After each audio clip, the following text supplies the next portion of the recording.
Tunapoona matatizo yanatumia muda mrefu bila kupata ufumbuzi, tunapoona magonjwa kwenye familia yamechukua muda mrefu bila kupata ufumbuzi, tunapoona ziki imechukua muda mrefu kwenye familia bila kupata ufumbuzi, tunapoona shida fulani imetokea kwenye familia bila kupata ufumbuzi, tuelewe kwamba ni lazima tufike mbele za Bwana, tumuulize Mungu, hii tatizo mbona limekuwa sugu kwenye familia yetu na halijapata ufumbuzi? Shida ni nini? Mungu analo neno la kukuambia.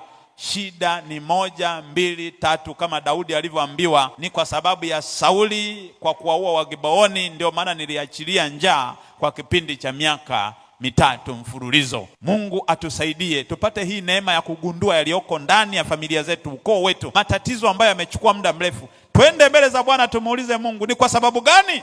Mungu huwa anazungumza na watu wake kila wakati. Pale ambapo unamsogelea Mungu na kutengeneza ushirika na yeye, Mungu anazungumza na kukupa shida ni nini, na anakupa utatuzi wa jambo hili, utalifanya nini. Daudi aliambiwa shida iliyotokea, na alipoishughulikia ile shida Daudi, mvua iliendelea kunyesha katika nchi. Nami nataka nikuambie, ukilishughulikia jambo hili kwenye ukoo wako, kwenye familia yako ambalo unaliona ni sugu, Mungu akikupa namna ya kulifanya, uwe na uhakika Mungu atalitatua na utaendelea kumtukuza Mungu katika maisha yako ya kila siku.